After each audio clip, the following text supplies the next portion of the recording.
Good morning. We are extremely pleased that you're here. It is good to come together for the purpose of co-creating. Do you agree? Co-creating at its best, really.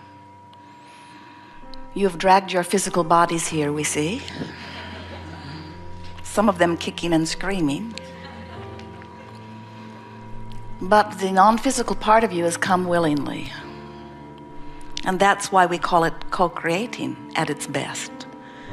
Not just because you are a magnificent mix of perceivers who bring your perspective into a forum like this, where you focus and think and offer vibration, but because there is nowhere that you go with your physical body that your source energy, inner being, is not there also.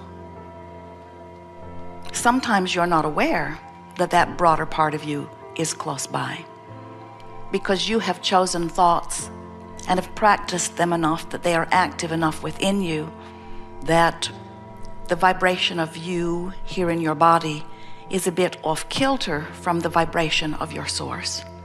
And when that happens, you know it, you feel ornery and worse. But nevertheless, everywhere you go, we go.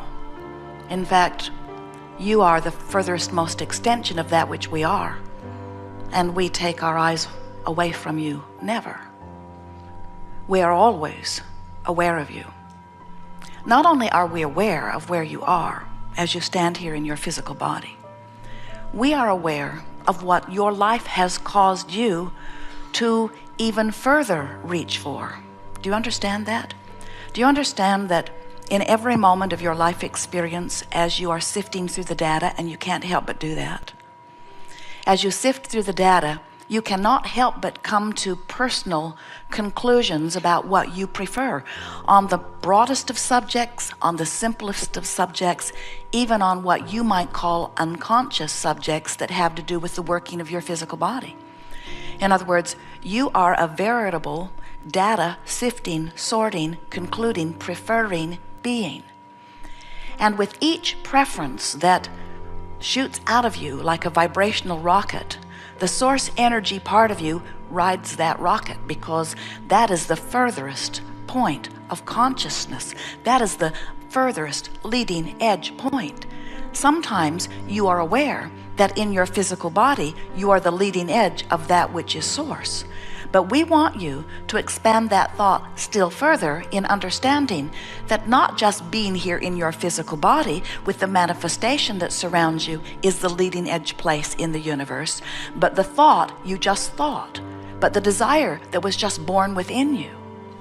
So before you came into this body, the source that is really you was offering a vibration from non-physical vantage point, and made the decision to project some of that attention into a physical body for a closer scrutiny of life experience, of leading edge creative life experience. So that non-physical part of you extended itself and became that which you call me here in this physical body.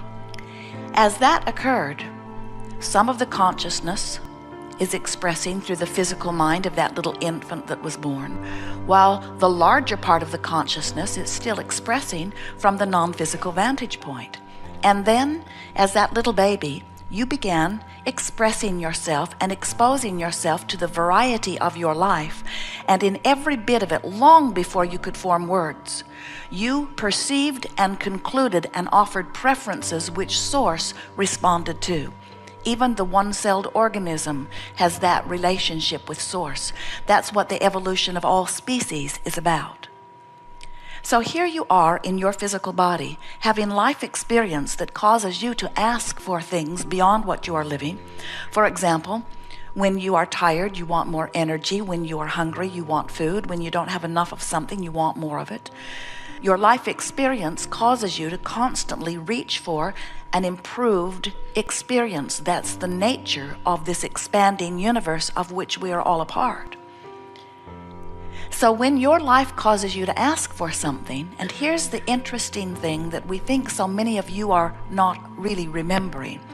The non-physical you expressed itself into this physical body, and now here in this physical body you are giving birth yet still to another rocket of desire, which the source energy part of you follows. No questions asked.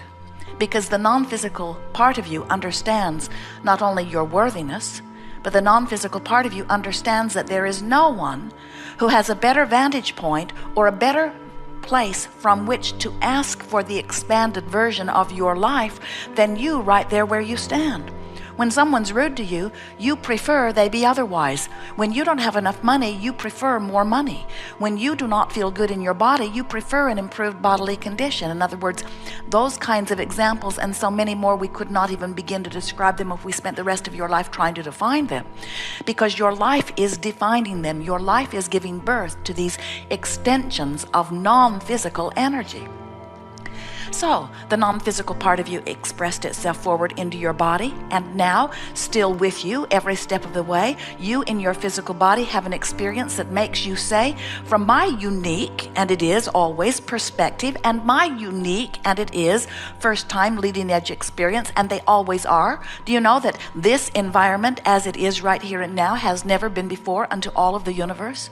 The combination of the thinkers that you are and the thinkers that we are has never come together in this unique way, and we are expanding the universe right here and now, taking thought beyond that which it has been before, and the non-physical part of that experience moves forward immediately to every preference that is born out of every experience. The question is, what does the rest of you do in keeping up with it?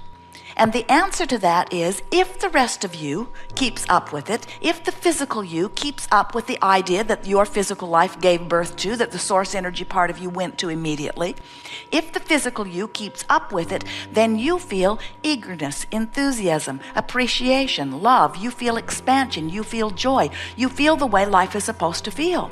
But if your life causes you to give birth to another rocket of desire, and the source energy part of you rides it and literally becomes it, and it always does, we'll tell you more about that in a minute, and you don't go along with that flow, you don't feel so good because you're not keeping up with what life has caused you to become. That's where every negative emotion comes from, but more pointedly, that's where those feelings you have of not enoughness or unworthiness, or those feelings of being held back or limitedness, those feelings of discomfort arise when you don't keep up with you, literally. It's sort of like together we are a two-headed monster, and we want to get both heads moving in the same direction. And when we do, there is harmony that you can feel in the vibration of your being that you translate through emotion. And when you're going one way and who you really are is going another way, you don't feel so good. For example, when you conclude, often by influence of others, that you are inappropriate in some way, and you feel guilty or you blame yourself about something, you cause a split in the vibration of you and you, because the source energy within you never feels that way about you, no matter what. The source energy part of you never stops understanding and loving you, and when you blame yourself, you split your energy and you feel rotten. Same thing when you blame another. The source energy part of you will not blame the other. When you get focused upon something, even if the majority of people on your planet are in agreement with your pushing against this subject, your inner being will never be in agreement with your pushing against anything. So when you push against something, no matter how right you are in your conclusion of the wrongness of the thing you're pushing against, you split your energy, because the source within you understands that this is a universe based upon law of attraction, and that there is no exclusion anywhere in this universe, which means when you see something you want and you shout yes at it, you include it in your vibration. But when you see something that you don't want, something that you call abhorrent or wrong, and you shout no at it, you split your energy, because when you see something that you push against, you're not pushing it away, you're including it in your vibration and calling it to you. And the source within you never, ever, ever, ever, ever, ever, ever does that. If source within you would blame your government or your president or somebody like you do, you wouldn't feel so rotten when you do it. And many of you say, oh, that doesn't feel rotten, that's delightful. And we say it's only slightly more delightful than the powerlessness you felt before you did it. Everything that you are reaching for, we have concluded as we have watched you, and we have watched every one of you. Everything that you do, even if it is the achieving of a negative emotion, is in your effort to return to your state of feeling better. And what we mean by that is, when you feel powerless and you find a thought of revenge or anger, you feel better. And the reason you feel better is because there is less feeling of powerlessness in revenge. We've noted, as we've observed humans, that in your emotional states, there are many emotions that you feel, more than we could count. But they are all on a sort of sliding scale. And it all has to do with your alignment with who you really are or not. And the closer into alignment you are with the source energy that is really the dominant part of you, the better you feel. And the more out of alignment you get, the worse you feel. In alignment feels like love and appreciation. It feels like joy. It feels like passion. When you're out of alignment, it feels like frustration, overwhelmment. It feels like anger and more anger. It feels like fear and despair and all of those disempowering emotions. And if you will notice, as you run the gamut of your emotional scale, that on the good feeling end, there is a perception on your part of freedom and empowerment. And on the not good feeling end of the scale, there is your perception of disempowerment and not freedom.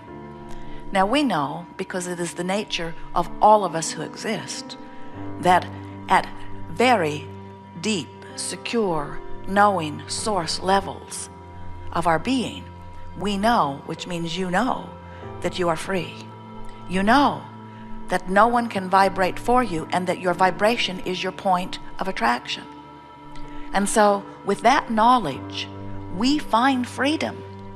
But if you don't have that knowledge, then you might very well perceive erroneously that some condition or some circumstance or some other has power over you, and when you conclude that, you feel horrible because that conclusion is so opposite of what you really know, you see.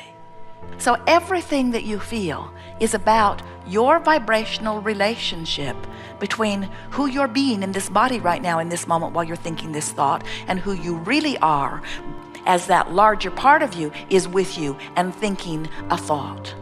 The way you feel is always the barometer of that alignment or misalignment of thought.